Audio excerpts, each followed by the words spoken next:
আজকে আমলা বিদ্রোহ নিয়ে কথা বলবো, তো তার আগে একটু পিছন থেকে শুরু করতে হবে অফিসার্স ক্লাব থেকে। এই ক্লাবটা একটা সরকারি সম্পত্তি এবং রাষ্ট্রীয় অর্থে পরিচালিত সামাজিক প্রতিষ্ঠান।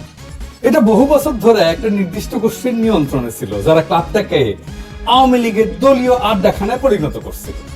বিগত 15 বছরে এই সমস্ত কর্মকর্তা শুধু ফ্যাসিবাদ প্রতিষ্ঠার মাধ্যমে নিজেদের অপকর্ম সীমাবদ্ধ রাখেনি, তারা ভয়াবহ দুর্নীতিতে আকণ্ঠ নিমজ্জিত হয়েছিল। ক্ষমতাসীন দলের সঙ্গে জোটবদ্ধ হইয়া তারা দুর্নীতি এবং লুটপাটের মাধ্যমে বিপুল সম্পদ করায়ত্ত করছে। আমলারা মন্ত্রণালয়ের চিফ অ্যাকাউন্টস অফিসার হওয়ার কারণে সকল বড় বড় দুর্নীতিতে তারা বাগাইছে সিংহভাগ অর্থ, এখনো তারা বাগায়। এর বাইরে এই ধরনের কর্মকর্তাদের অতি উৎসাহের বিষয় ছিল গুম, খুন, গুরুতর জখম, অসংখ্য মিথ্যা মামলা এবং বিরোধী মতাবলম্বীদের দমনমূলক অপকর্ম।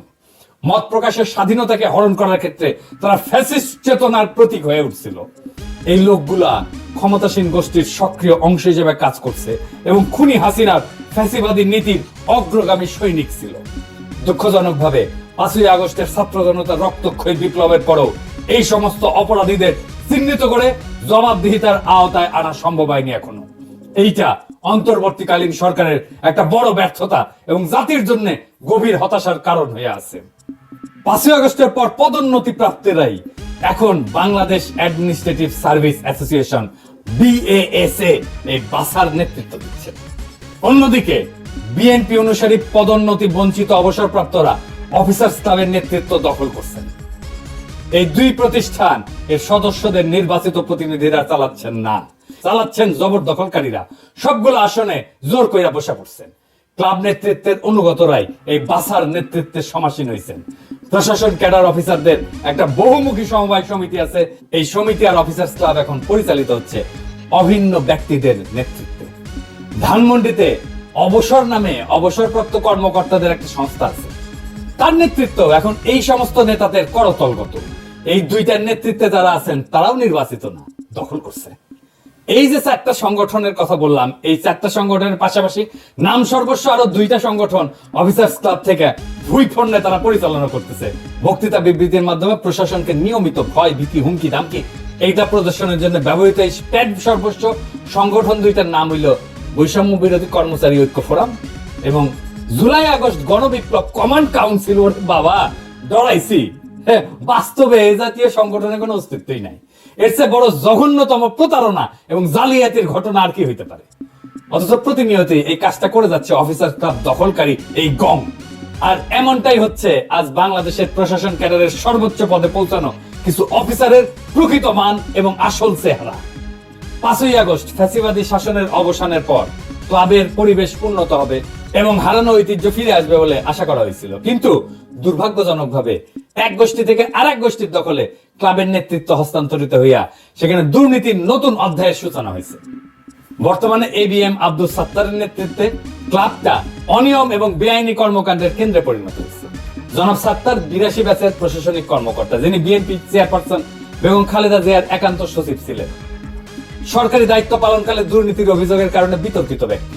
তিনি অফিসার্স ক্লাবের সাধারণ সম্পাদকের পদ দখল করছেন এবং সহযোগী হিসাবে দুর্বিনীত আরেক আমলা আব্দুল খালেককে কোষাধ্যক্ষ বানিয়েছেন, যা নিয়ে ব্যাপক প্রশ্ন উঠছে। বিশেষ করে ক্লাবের জন্য 400 কোটি টাকার নির্মাণ নতুন ভবন প্রকল্পকে কেন্দ্র করে তাদের তৎপরতা ব্যাপক সন্দেহ সৃষ্টি করছে।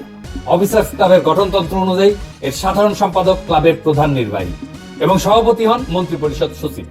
কিন্তু বর্তমানে ক্লাব দখল করে গঠনতন্ত্রের লঙ্ঘনের মাধ্যমে 2 বছর মেয়াদে একটা অস্থায়ী কমিটি গঠন করা হয়েছে। এহেন পরিস্থিতিতে সাত্তার খালেক গংদের সাথে মন্ত্রী পরিষদ সচিব শেখ আব্দুর রশিদ এবং প্রধান উপদেষ্টার মুখ্য সচিব সিরাজউদ্দিন সাথীর মতো খ্যাতিমান, সজ্জন এবং শ্রদ্ধাভাজন অফিসাররা কিভাবে সংযুক্ত থাকেন এটা আমাদের বোধগম্য না। বিশেষ করে সাথী ভাইয়ের সংযুক্তি, এটা আমাকে বিস্মিত করছে, বিহ্বল করছে। আমাদের বিস্ময় এবং বেদনার কোনো অবসান ঘটতেছে না। রাষ্ট্র এবং সরকারের শীর্ষ পর্যায় থেকে রাজধানীর শহর, নগর, বন্দরের অলিগলি, গ্রামগঞ্জের হাট বাজার সহ সর্বনিম্ন তলা পর্যন্ত প্রায় সবকিছু দখল নিয়ে ফেলছে একটা দল। হ্যাঁ, কারা আর নাম কইলাম না, আমি তিক্ততা বাড়াইতে চাই না। দলবাজ এবং দখলদার হিসাবে তাদের চিহ্নিত লোকদের নাম সর্বত্রই ছড়ায় পড়ছে, আপনারা চেনেন। আমি প্রশ্ন হচ্ছে, দলটা কি গণ অভিযোগের এবং অভিশাপের কাঠগড়া থেকে নিজেকে মুক্ত করতে সচেষ্ট হবে, না নির্বাচনী দিল্লির লাড্ডু খায়া আত্মাহুতি দেবে? এইখানে অন্তর্বর্তী সরকারের চ্যালেঞ্জ কি? সাবেক অর্থ সচিব জাকির আহমেদ খানের নেতৃত্বে একটা কমিটি গঠন করা হয়েছে, যা 2009 থেকে 2024 সালের 5 আগস্ট পর্যন্ত সরকারি কর্মকর্তাদের পদোন্নতি বঞ্চনার কারণ, সংখ্যা এবং পদ্ধতি পর্যালোচনা করবে। তবে এই কমিটি শুধুমাত্র প্রশাসন ক্যাডারের কর্মকর্তাদের ভূতাপেক্ষ পদোন্নতির সুপারিশ করায় ইতিমধ্যেই তারা নিরপেক্ষতার মানদণ্ডে ব্যর্থ হয়েছে এবং তাদের বৈধতা প্রশ্নবিদ্ধ হয়েছে। বেসামরিক প্রশাসনের পাশাপাশি সামরিক প্রশাসনও বিপুল সংখ্যক কর্মকর্তাকে পদোন্নতি বঞ্চিত করা হয়েছে। এমনকি অনেককে চাকরিচ্যুত করা হয়েছে। বিডিআর হত্যাকাণ্ড সহ বিভিন্ন ষড়যন্ত্রে বহু সেনা অফিসার নিহত হয়েছেন, আহত হয়েছেন। টর্চার সেলে নির্মম অত্যাচারের মাধ্যমে অনেককে বছরের পর বছর নিপীড়ন করা হয়েছে, অনেককে চাকরি হারাইছে প্রতিবাদ করার জন্য। দেশ ছাড়া হয়েছেন অনেকে। দেশবাসী আশা করছিল খুনি হাসিনার পতনের পর এই সমস্ত হত্যা নিপীড়নের বিচার হবে, যোগ্য কর্মকর্তারা তাদের সম্মান এবং পদ ফিরে পাবেন এবং পদোন্নতি বঞ্চিতদের বঞ্চনা দূর হবে। কিন্তু হতাশাজনক ভাবে দেখা যাচ্ছে শুধুমাত্র প্রশাসন ক্যাডারের পদোন্নতি বঞ্চিতদের সুবিধা প্রদানের আয়োজন করা হয়েছে। অন্য কোন ক্যাডারের, এমনকি সামরিক বাহিনীর নিপীড়িত এবং পদোন্নতি বঞ্চিতদের জন্য কোনো পদক্ষেপ গ্রহণ করা হয়। এটা বৈষম্যের চরম উদাহরণ। বৈষম্য দূরীকরণ কি শুধুমাত্র একটা ক্যাডারের সুবিধা প্রদানের মধ্যে সীমাবদ্ধ থাকবে, নাকি এটা সর্বস্তরে বঞ্চিতদের জন্য বাস্তবায়িত হওয়া উচিত? আপনারাই বলেন, কোনটা ইনসাফ? রাজনৈতিক কারণ ছাড়াও ব্যক্তিগত স্বার্থের কারণে বিএনপি পন্থী নয়, পদোন্নতি বঞ্চিত অবসরপ্রাপ্ত তেমন অফিসাররাও ভূতাপেক্ষ পদোন্নতি এবং আর্থিক লাভালাভের আশায় অফিসার্স ক্লাবের নেতৃত্বের সাথে জোটবদ্ধ হয়েছে। এই প্রক্রিয়ায় প্রশাসন ক্যাডারের বাইরে অন্য কোনো ক্যাডারকে বিবেচনায় নেওয়া হয়নি। এতে বিএনপি অনুসারী এবং বিএনপি বিরোধী মিলিয়া প্রায় 764 জনের পদোন্নতি ইতিমধ্যে চূড়ান্ত পর্যায়ে পৌঁছে গেছে। শুধুমাত্র শেষ নোটিফিকেশনটা বাকি। ভূতাপেক্ষ পদোন্নতির তালিকায় মহাভাগ্যবান কর্মকর্তাদের মধ্যে সচিব পদে 119 জন, গ্রেড 1 পদে 41 জন, অতিরিক্ত সচিব পদে 528 জন, যুগ্ম সচিব পদে 72 জন এবং উপসচিব পদে 4 জনের নাম অন্তর্ভুক্ত করা হয়েছে। এরাই দলে বলে জড়ো হইয়া ইপ্সিত পদোন্নতির জন্য নিয়মিতভাবেই সভা, সমাবেশ, অবস্থান, কর্মসূচি চালায় উত্তেজনা ছড়াচ্ছে। হীন ব্যক্তি স্বার্থ চালিত এই সংস্থা আপনারা ভুলে গেছেন অন্তর্বর্তীকালীন এই সরকারের প্রথমে পূরণ করতে হবে জুলাই আগস্ট বিপ্লবের প্রায় 2000 শহীদ এবং হাজার হাজার আহতদের পাশে আর্থিক সহায়তা নিয়ে দাঁড়ানোর গণদাবি। এই দাবি আগে পূরণ করতে হবে। শহীদ পরিবারের জন্য সরকার ঘোষিত অনুদান এবং আহত সকলের সুচিকিৎসা নিশ্চিত না হওয়া পর্যন্ত কোথাও কোন সরকারি চাকরিজীবীকে বাড়তি আর্থিক সুবিধা দেওয়া যাবে না। Full stop. গত 15 বছর সেনাবাহিনী, পুলিশ, বিচারক, ডাক্তার, শিক্ষক, কৃষিবিদ, engineer, BGB, Ansar, customs, VAT, income tax সহ অন্যান্য ক্যাডারের যে সমস্ত কর্মকর্তা নানান নির্যাতনের শিকার এবং পদোন্নতি বঞ্চিত হয়েছেন, তাদের আর্থিক ক্ষতিপূরণ বা ভূতাপেক্ষ প্রমোশন নিশ্চিত না করা পর্যন্ত প্রশাসন ক্যাডারের 764 জনকে দেওয়া বিশেষ সুবিধার কার্যক্রম স্থগিত রাখতে হবে। Full stop. কোনো কথা নাই। প্রধান উপদেষ্টা প্রফেসর ইউনূসকে মনে রাখতে হবে যে তিনি এখন যে কাজটা করতেছেন তা একটা ক্ষুদ্র ঋণ প্রকল্প না, এনজিও না। এটা শহীদ এবং আহত বিপ্লবীদের প্রতি জাতির ঋণ পরিশোধের সবচেয়ে বড় রাষ্ট্রীয় প্রকল্প পরিচালনা করা। তার সমাজ সেবার উদার মানবিক মন এ কাজে নিশ্চয়ই গুরুত্বপূর্ণ ভূমিকা পালন করবে। কিন্তু তাকে যে দায়িত্ব আজ পালন করতে হচ্ছে তা যে এক কঠোর এবং কঠিন শতভাগ রাজনৈতিক কর্তব্য, পলিটিক্যাল টাস্ক, তা এখনো তিনি না বুঝলে ক্রমশ বিপদ বাড়বে। এইবার আসেন এই যে প্রশাসনিক স্বার্থান্বেষী মহল, এইটা নিয়ে কিছু আলাপ করি, তাহলে বুঝবেন এই আমলা বিদ্রোহের শিকড় কোথায়। অন্যদিকে হঠাৎ কইরা প্রশাসন সংস্কার কমিশন প্রাথমিকভাবে তাদের কয়েকটা সুপারিশ প্রকাশ করলে প্রশাসন ক্যাডারের কর্মকর্তারা সকল রীতিনীতি, আইন কানুন ভেঙে বিক্ষোভ প্রদর্শন করতে শুরু করছেন। বিশেষ করে পরীক্ষার মাধ্যমে উপসচিব প্রস্তাবের বিরুদ্ধে চাকরিরতরা প্রতিক্রিয়া দেখাইলে তাদের সাথে অবসরপ্রাপ্ত অফিসাররাও যোগ দেন। স্বার্থান্বেষী এই দুই পক্ষ যৌথ সভার আয়োজন করেন, যেখানে অন্য পেশার কয়েকজন উচ্চকণ্ঠী ব্যক্তিকে ডেকে আনা নিজেদের পক্ষে বক্তৃতা করেন। শুধু তাই না, এই সভায় ফ্যাসিস্ট সরকারের দোসর, সহযোগী এবং সুবিধাভোগী হিসেবে পরিচিত 2014, 2018, 2024 অনুষ্ঠিত জাতীয় সংসদ নির্বাচন পরিচালনাকালে ডিসি ইউনো হিসেবে দায়িত্ব পালনকারী কর্মকর্তাবৃন্দ সদল বলে যোগদান করে, যাদের অনেকেই বর্তমানে অতিরিক্ত, যুগ্ম এবং উপসচিব হিসেবে দায়িত্বরত অফিসার।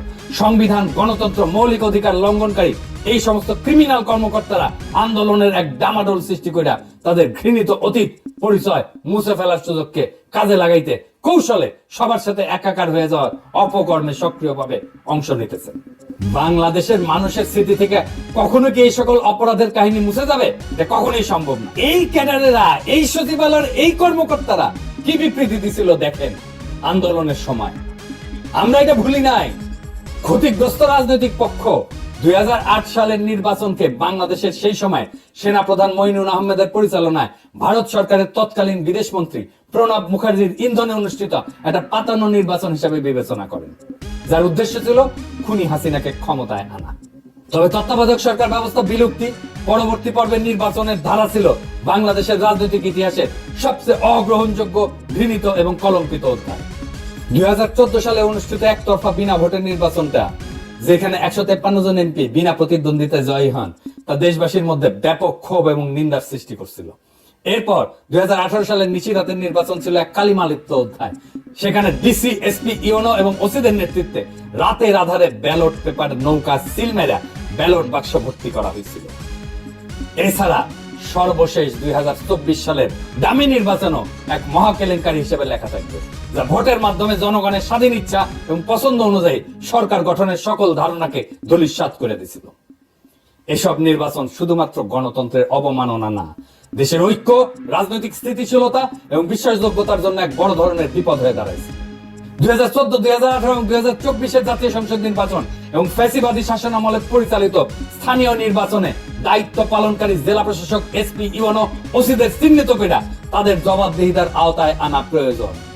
অনেক দেরি হয়ে গেছে, কিন্তু এখন এই কাজ শুরু করতে হবে। ওই সময়কার সকল প্রধান নির্বাচন কমিশনার, অন্যান্য কমিশনার, তথাকথিত ভোট ব্যবস্থাপনা এবং আইন শৃঙ্খলা রক্ষার দায়িত্বপ্রাপ্ত সংশ্লিষ্ট বিভিন্ন মন্ত্রণালয়ের সচিব, পুলিশের আইজিপি, তাদের বিভিন্ন বিভাগ, আনসার বিজিবির নানান স্তরের উচ্চপদস্থ কর্মকর্তা সহ সংশ্লিষ্ট সকল অফিসার কর্মচারীকে অবশ্যই অভিযুক্তের কাঠগড়ায় দাঁড় করাইতে হবে। কারণ এদের ভূমিকা গণতন্ত্রের ক্ষতি সাধন এবং ভোটাধিকার হরণের ক্ষেত্রে অত্যন্ত গুরুত্বপূর্ণ ছিল। 2 নম্বর, এই কর্মকর্তারা ফ্যাসিবাদী শাসনের ইচ্ছা পূরণের জন্য নিরপেক্ষতা বিসর্জন দিচ্ছেন, সরকারি চাকরিবিধি লঙ্ঘন এবং প্রশাসনিক ক্ষমতার অপব্যবহার করছেন। 3 নম্বর, তাদের কার্যক্রম তদন্ত করে উপযুক্ত শাস্তির ব্যবস্থা করা হলে ভবিষ্যতে এই ধরনের অনিয়ম প্রতিরোধ করা সম্ভব হবে।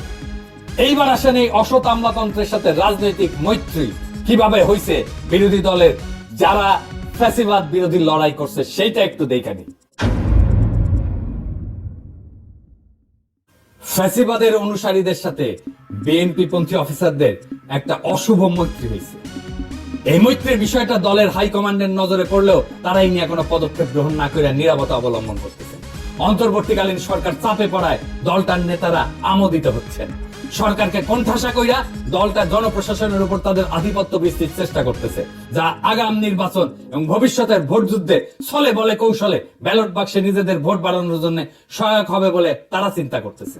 ইতিমধ্যে উপজেলা পর্যায় থেকে সচিবালয় পর্যন্ত বিভিন্ন বিভাগ, দপ্তর, পরিদপ্তর, বদলি, পদোন্নতি, টেন্ডার অনুমোদন, আটকে থাকা বিলের অর্থসাৎ এবং বালু পাথর উত্তোলন সহ নানা বিষয়ে তদবির নিয়ে রাজধানীর অফিসার ক্লাবে এক সরব তদবিরের হাট বসছে, যেখানে দালালদের অবাধ আনাগোনা লক্ষ্য করা যাচ্ছে। এই বিশৃঙ্খল পরিস্থিতির সুযোগ নিয়ে বিএনপি নেতারাও তাদের ব্যক্তিগত তদবির নির্বিঘ্নে বাস্তবায়ন করায় নিচ্ছে। অসৎ দুর্নীতিবাজ আমলাদের এই অপরাধী চক্র অফিসার্স ক্লাব, অবসর সংস্থা এবং সমবায় সমিতির মতো প্রতিষ্ঠানগুলোতে এক ছত্র দখল করে ফেলছে। এই সমস্ত প্রতিষ্ঠানে বিপুল অঙ্কের আর্থিক লেনদেন এবং কার্যক্রম আছে, যা তাদের আরো প্রভাবশালী হওয়ার সুযোগ তৈরি করছে। এর ফলে তারা প্রশাসনের অভ্যন্তরে ব্যাপক কর্তৃত্ব প্রতিষ্ঠা করতে সক্ষম হয়েছে এবং তাদের আস্পর্ধা এমন মাত্রায় পৌঁছাইছে যে তারা লাগামহীন উচ্ছৃঙ্খল আচরণে সাহস পাচ্ছে। উদাহরণ হিসেবে বলতে চাই, জনপ্রশাসন সংস্কার কমিশনের প্রধানের বিরুদ্ধে মানহানিকর বক্তব্য করা, তার পদত্যাগের দাবি তোলা এবং 4 জানুয়ারির মহাসমাবেশের আয়োজনের ঘোষণা, এই সমস্ত কার্যক্রমের একমাত্র উদ্দেশ্য হলো প্রশাসনের উপর এক ছত্র আধিপত্য বিস্তার এবং রাষ্ট্রের এই গুরুত্বপূর্ণ অঙ্গকে নিজেদের নিয়ন্ত্রণে নিয়ে আসা। জনপ্রশাসন সহ সরকারের বিভিন্ন প্রতিষ্ঠানে অসৎ এবং দুর্নীতিবাজদের মধ্যে আজ যে সার্বজনীন ঐক্যের ধারা পরিলক্ষিত হচ্ছে, তা বাংলাদেশের গণতন্ত্র এবং সুশাসনের স্বপ্নকে কার্যত দুরূহ করে তুলবে। এই হীন স্বার্থবাদী গোষ্ঠী নিজেদের অনৈতিক কার্যক্রম চালায় যেতে ইতিমধ্যে সুবিধাজনক রাজনৈতিক মিত্র খুঁজে পাইছে এবং তাদের মধ্যে শক্তিশালী সমঝোতা গড়ে উঠছে। তাদের এই সংঘবদ্ধ কার্যক্রম সংস্কার অভিমুখী নীতিমালা বাস্তবায়নের পথে বড় ধরনের প্রতিবন্ধকতা সৃষ্টি করবে। প্রশাসনের এই গণবিরোধী অংশ কৌশলে রাজনৈতিক এবং প্রশাসনিক সিদ্ধান্তগুলোকে নিজেদের স্বার্থের অনুকূলে নিয়ে আসার চেষ্টা করছে, যা জনস্বার্থের সম্পূর্ণ উল্টা দিকে। দুর্নীতির এই ধারাবাহিকতা রক্ষার চেষ্টা সফল হলে শুধু রাষ্ট্রীয় সম্পদ লুটপাটে না, ন্যায় বিচার এবং জনস্বার্থ রক্ষার মতো মৌলিক কার্যক্রমগুলো ধ্বংস হবে। এই গোষ্ঠী তাদের ক্ষমতা ধরে রাখার জন্য রাজনৈতিক পৃষ্ঠপোষকতাকে হাতিয়ার হিসেবে ব্যবহার করতেছে এবং বিভিন্ন পর্যায়ে তাদের প্রভাব বিস্তার করতে সক্ষম হচ্ছে। এর ফলে প্রশাসনিক কাঠামো দুর্বল হয়ে পড়তেছে এবং জনস্বার্থের জায়গায় ব্যক্তিগত গোষ্ঠীগত দলীয় স্বার্থকেই অগ্রাধিকার দেওয়া হচ্ছে, যা একটা স্বাধীন কার্যকর গণতান্ত্রিক রাষ্ট্র পরিচালনার ক্ষেত্রে সবচেয়ে বড় ধরনের হুমকি। সরকার বিরোধী ষড়যন্ত্র এইখান থেকেই উত্থিত হয়েছে। কিভাবে আসেন দেখি। আজ দেশের সরকার বিরোধী তৎপরতার প্রত্যেকটা ক্ষেত্রে ফ্যাসিবাদের অনুগত কিছু কর্মকর্তার যোগসাজশ স্পষ্টভাবে লক্ষ্য করা যায়। 5 আগস্ট ঐতিহাসিক পরিবর্তনের পর কয়েক সপ্তাহ তারা ভয়ে নিষ্ক্রিয় থাকলেও এখন সক্রিয় হয়ে বুক চিতায় সরকার বিরোধী কর্মকাণ্ডে লিপ্ত।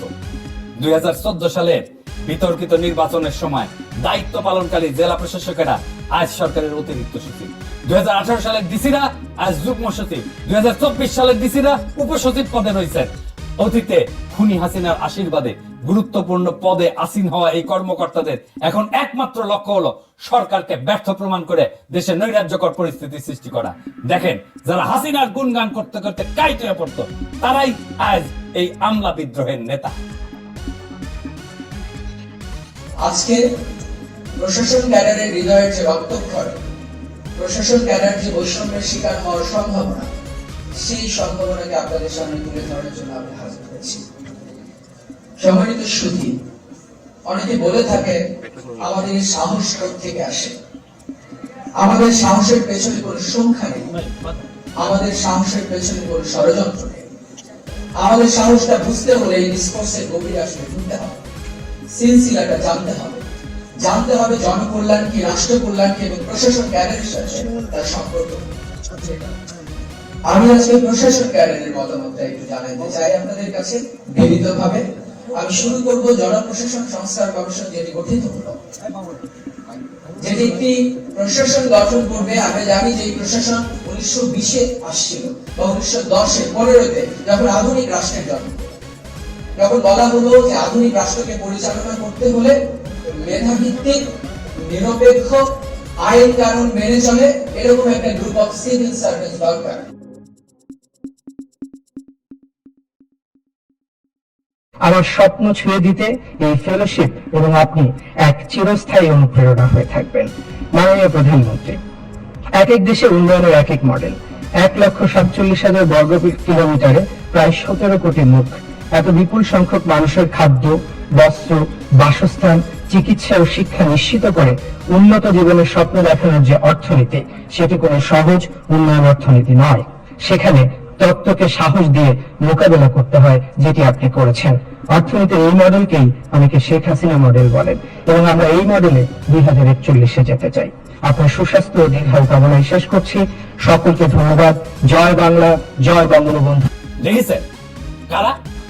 কিছু উপদেষ্টা এই কর্মকর্তাদের দক্ষ বলে প্রশংসা করে তাদের গুরুত্বপূর্ণ পদে নিয়োগ দিচ্ছেন এবং আরো পদোন্নতির জন্য সুপারিশ করতেছেন। কিরকম উপদেষ্টা দেখেন তাইলে? কিন্তু বাস্তবে তারা ছদ্মবেশে সরকারের বিরুদ্ধে অন্তর্ঘাত চালায় যাচ্ছেন। কোন আক্কেলে বিএনপি জামাতের সমর্থিত আমলা এদের সাথে মিলা সরকার বিরোধী ষড়যন্ত্রে লিপ্ত হয়েছেন? কার সাথে?